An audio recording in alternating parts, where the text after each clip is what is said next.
जन साहब, भारत, ईरान और अज़रबैजान के दरमियान वर्किंग ग्रुप की जो एक मीटिंग हुई है ताकि चाबहार बंदरगाह को तीनों ममालिक के दरमियान मौसर राब्ते के लिए इस्तेमाल किया जा सके। इस इकदाम से ऐसा लगता है कि हिंदुस्तान एक बार फिर चाबहार बंदरगाह पर अपनी तवज्जो मरकूज कर रहा है। आपके नज़दीक इसकी क्या वजह है? देखिए, चाबहार बुनियादी तौर पे दो तरह से भारत को बहुत फायदा दे रहा था। एक तो ये कि वो कोशिश कर रहा था कि अफगानिस्तान का इन्हिसार पाकिस्तान के ऊपर कम हो, पाकिस्तान की बंदरगाहों पे। बुनियादी तौर पे पाकिस्तान और अफगानिस्तान की रिलेशनशिप ताल्लुकात को नुकसान पहुंचाने के लिए, तो उसमें इसी नुक्ता निगाह से उन्होंने चाबहार पे तवज्जो दी, पैसा इन्वेस्ट किया और इस पोर्ट को, इस बंदरगाह को आगे लिंक किया रेलवे वगैरह के साथ, ताकि और लिंक बन रहा है अभी। और इनकी कोशिश थी कि ये बंदरगाह डायरेक्ट अफगानिस्तान और फिर आगे सेंट्रल एशिया तक जाए, ताकि पाकिस्तान वाला रास्ता इस्तेमाल ना हो सके।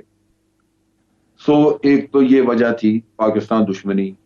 दूसरा ये है कि इन्फ्लुएंस इस खत्ते में बढ़ाने के लिए उनको बड़ी आसानी थी कि ये बंदरगाह बड़ी ये मौजूद है स्ट्रेट ऑफ हुर्मुज के मुंह पे, और ये बड़ा तंग रास्ता है जो कि गल्फ कंट्रीज को जाता है। तो अगर आप ये कंट्रोल करते हैं और ये पोर्ट आपके पास है, तो किसी हद तक आपको एक एडवांटेज मिल जाता है कि आप ये जो बहरी रास्ता है उसको कंट्रोल करने में। और ये रास्ता जो है ये स्ट्रेटेजिक है, ये बहुत सारे मुल्क अपने एनर्जी रिक्वायरमेंट्स के लिए पूरा करते हैं, क्योंकि तेल यहाँ से गुजरता है मिडल ईस्ट का सारा। तो ये उस लिहाज से एक स्ट्रेटेजिक एडवांटेज भी था इस बंदरगाह का। फिर ये है कि ये इंटेलिजेंस बेस बन गया, वहां से पाकिस्तान में सी पैक को नाकाम कराने के लिए हर तरह की कार्रवाइयां वहां से जारी रहीं। तो इन हालात में ये एक ऐसा नासूर बन गया था कि जो ईरान वगैरह को तो कोई मसला नहीं था, उनको तकलीफ नहीं देता था, लेकिन ये भारत को डेफिनेटली इसका बड़ा फायदा था। अफगानियों को थोड़ा बहुत वो उनकी डिपेंडेंस कम हो जाती, लेकिन जो पाकिस्तान की तरफ से उनको सहूलत थी वो ईरान से नहीं मिलती। सही। यहाँ तो वो गाँव से आते हैं और आके हर तरह की तजारत के जी हमें ये सहूलत है वो सहूलत। ईरानियन तो उनकी चतरौल करेंगे, वो कहाँ सुनते हैं इनकी ये बातें। सही।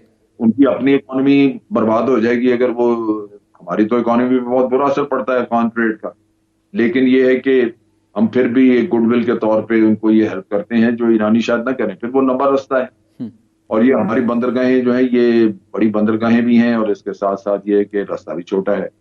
तो इस लिहाज से एडवांटेजेस हमारी साइड पे मौजूद थे, लेकिन फिर भी भारत का अपना एक इन्फ्लुएंस था अफगानिस्तान में, और ईरान का भी एक इंटरेस्ट था, तो ये इस काम पे लगे रहे हैं। अब ये रिवाइवल की कोशिश कर रहे हैं कि बंदरगाह को रिवाइव किया जाए। उस पे इंडिया मजीद पैसा, काफी पैसा लगाने के लिए तैयारी कर रहा है।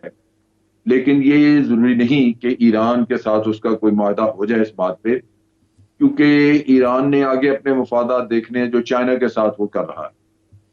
चाइना के साथ बहुत बड़ा उनका एग्रीमेंट और बड़ी लंबी मुद्दत के लिए है, जबकि भारत के साथ ऊंच नीच आती रही। तो ये अभी मैं समझता हूँ कि एक इब्तदाई सी बात है, लेकिन नेचुरली भारत पूरी कोशिश करेगा कि किसी तरह ईरान को इस ट्रैप में ले आए। अभी जो ये बंदरगाह है चाबहार की, इसको मैनेज कर रहे हैं, इसको चलाने का काम इंडिया के पास है। जी।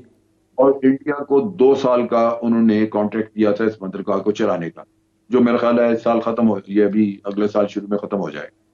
तो अगर उनका 2 साल का कॉन्ट्रैक्ट खत्म होता है तो वो उससे भी पता लग जाएगा कि आगे ईरानियन जो है वो रिन्यू करते हैं कॉन्ट्रैक्ट या नहीं करते।